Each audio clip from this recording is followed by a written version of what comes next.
সবাইকে আজকের লাইভের স্বাগত জানাই। আজকে যে বিষয়ে লাইভ হবে সেটা হচ্ছে যে বাচ্চাদের অভিশাপ দেওয়ার প্রবণতা। এই বাচ্চারা যে অভিশাপ দিচ্ছে বা এই কারণে কেন অভিশাপ দিচ্ছে, এটা কিন্তু খুব গুরুত্বপূর্ণ একটা বিষয়। তার আগে বলে রাখি যে আমি অভিজিৎ। ইতিমধ্যে আপনারা সবাই আমার ইন্ট্রোডাকশন পেয়ে গেছেন, তাই নতুন করে কোনো ইন্ট্রোডাকশন দেওয়ার ব্যাপারে যাচ্ছি না। শুধু অনলি ফর লাইভের ব্যাপারটা রাখছি যে বাজে অভ্যেস এটা একটা, যে বাচ্চাদের অভিশাপ দেওয়া। বাচ্চারা এই কারণে অভিশাপগুলো দেয় যে তাদের পারিবারিক বা আশেপাশে কোনো মানুষ তাদেরকে এই ধরনের অভিশাপের কথা বলেছে। এটা কিন্তু খুব মারাত্মক একটা বাজে অভ্যেস। এটাকে কিন্তু যদি ওরা ক্যারি ফরওয়ার্ড করে, মানে ক্যারি করে আর কি, সেখানে একটা বাজে প্রভাব সৃষ্টি হবে। এবং এই জায়গাটা আপনাদেরও বুঝতে হবে যে এরা জানছে কি করে যে এইটাকে অভিশাপ বলা হচ্ছে।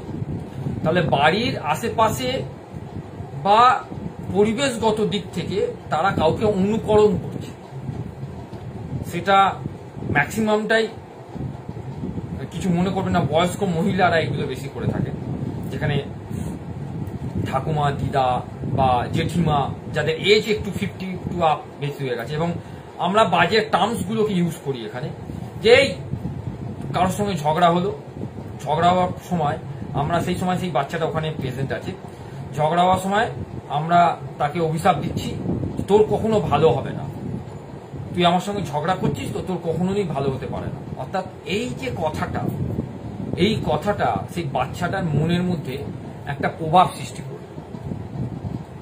বাচ্চাটা ঠিক একইভাবে যখন স্কুলে হয়তো তার সঙ্গে কোনো বন্ধুর একটা মতপার্থক্য হলো, ঝগড়া হলো, তখন সে কিন্তু এই একই কথাই বলবে, তোর কখনো ভালো হবে না, তুই আমার সঙ্গে ঝগড়া করলি তো। এই যে তোর কখনো ভালো হবে না, এই কথাটা কি ভিত্তিক বলছে? ভালো খারাপের হবে না, এই যে ভালো খারাপের মধ্যে যে এই কথার টার্মস, এইটা কিভাবে সে বুঝতে পারছে? এবং সামাজিক প্রভাব এটার মধ্যে থেকে কোন ইঙ্গিত বহন করছে, এটা কিন্তু আলটিমেটলি ভাবে আমাদের হয়েই এসেছে। এখানে কিন্তু নতুন করে কিছু হবে বা হয়েছে এটা নয়, এটা কিন্তু আমাদের অনেক আগে এই বিষয়টাতে কিন্তু হয়েই এসেছে এই জিনিসটা।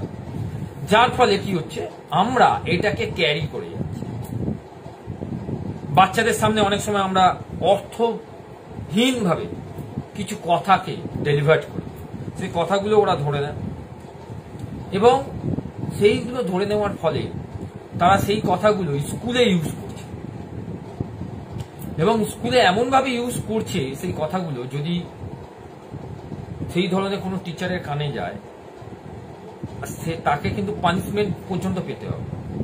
সবাই তো সব রকম ভাবে ব্যাপারটাকে বোঝে না, না বোঝার জন্য বাচ্চাটার পানিশমেন্ট হবে এবং বাড়ির লোককে ডাকা হবে, সেখানেও কিন্তু বাড়ির লোককে বলা হবে যে আপনার বাচ্চা এই ধরনের কথাটা বলছে। কিন্তু আমরা একবারও বুঝলাম না যে বাচ্চাটা কেন বলছে এই কথাটা, কারণ তার বাড়ির পরিবেশ এটাকে কিন্তু এই প্রভাবটা ফেলেছে। এখানে আর একটা বিষয় উঠে আসছে যে এই যে অভিশাপ কথাটা, এটা বাচ্চাটার সামনে পরিষ্কার হওয়া দরকার। যদি ক্লিন করে দেওয়া হয় যে আচ্ছা তুমি এই যে অভিশাপ কথাটা বলছো, এটা কিন্তু ঠিক কথা নয়। অভিশাপ মানে হচ্ছে কারোর ক্ষতি চাওয়া, আমরা কারোর ক্ষতি চাই না। এবার সে হয়তো প্রশ্ন করতে পারে আপনাকে যে কেন তুমি যে তখন বললো, বা ওই যে দাদু বা দিদা বা জেঠিমা বললো যে তোমার খারাপ হবে, এই হবে, তাহলে ও তো উনি তো ওর খারাপ চাইছেন।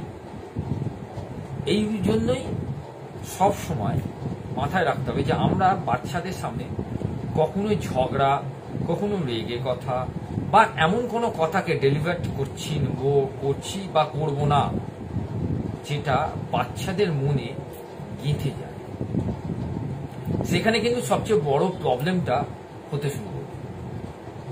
আমরা মাথায় রাখবো যে এই কারণগুলো একটা নির্দিষ্ট জায়গার মধ্যে সীমাবদ্ধ থাকবে এবং এখানে কিন্তু একটা গোষ্ঠীর উপর বিশেষ প্রভাব। গোষ্ঠী বলতে ধরুন আপনার বাচ্চা স্কুলে 4-5টা বন্ধুই আছে, ভালো বন্ধু, তারা সেই 5 জন মিলে একটা বন্ধুর গোষ্ঠী, একটা টিম ওয়ার্ক, একটা গ্রুপ।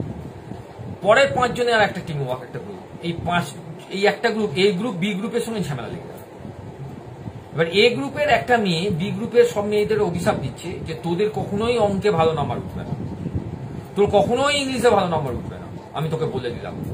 আলটিমেটলি যখন রেজাল্ট বেরোলো দেখা গেল সেটাই হলো। তখন সেই বি গ্রুপের মেয়েরা এ গ্রুপের মেয়েদের উপর আক্রমণ করতে পারে,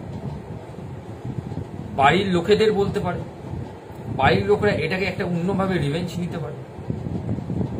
তার মানেটা খুব ক্লিন হয়ে গেল যে আমরা যদি আমাদের আশেপাশে পরিবেশকে না চেঞ্জ করি তাহলে এই ধরনের বাজে অভ্যেসগুলো আমাদের বাচ্চাদের মধ্যে অনেক বেশি ট্রান্সফর্ম হবে। ভালো অভ্যেস প্রচুর আছে, আমি তো বাজে অভ্যেসের পরে ভালো অভ্যেসগুলোতে যাবো, এক একটা করে ভালো অভ্যেসের লাইভ করবই। তখন সেই ভালো অভ্যেসগুলো কিন্তু অনেক আছে। অর্থাৎ আমাকে মাথায় রাখতে হবে যে আমরা যে যে বিষয় কথা বলি বিশেষ করে বাচ্চাদের সঙ্গে, সেইগুলো কিন্তু খুব গুরুত্বপূর্ণ একটা বিষয়। আমরা কিন্তু সেই কথাগুলো বাচ্চাদের সঙ্গে বলতে পারি না, এবং এই কারণে বলতে পারি না যে বাচ্চাদের সঙ্গে যদি আমরা কথাটা বলি বাচ্চাদের সেখানে কি এফেক্ট করে।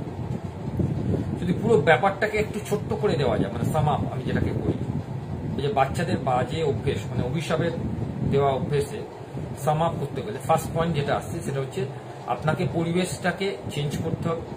2 হচ্ছে গোষ্ঠীর উপর যাতে প্রভাব না পড়ে সেই রকম 2। 3 নম্বর হচ্ছে ইতিবাচক দিকগুলো আপনাকে তুলে ধরতে হবে। 4 নম্বর হচ্ছে যে অভিশাপ কথাটা একটা বাজে টার্ম, এটা তুমি ইউজ করো না, গালাগালি পর্যায়ে যেতে পারে। 5 নম্বর হচ্ছে যে আপনি কখনোই বাচ্চাটাকে অন্ধকারের জায়গায় রাখবেন না। অন্ধকার বলতে তার মনের মধ্যে যেন কোনো কিউরিসিটি না থাকে, কোনো জিজ্ঞাসা চিহ্ন না আসে যে মা বা বাবা বা ঠাকুমা বা দিদিমা এই ধরনের কথা বলার পরে মনের কি প্রভাব পড়ছে। 6 নম্বর পয়েন্ট হচ্ছে এখান থেকে ঝুঁকির প্রবণতা অনেক বেশি, সে পরবর্তীকালে অ্যাগ্রেসিভ হয়ে যেতে পারে, আক্রমণাত্মক হয়ে যেতে পারে। এবং এই আক্রমণাত্মক নিয়েই আমার কালকে আর একটা এপিসোড থাকবে। এখান থেকেই উঠে আসে অভিশাপ থেকে একটা আক্রমণাত্মক যেটা বিষয়টা থাকে বাচ্চাদের, সেটা উঠে আসে। এটাও কিন্তু বাজে অভিশাপের একটা পার্ট।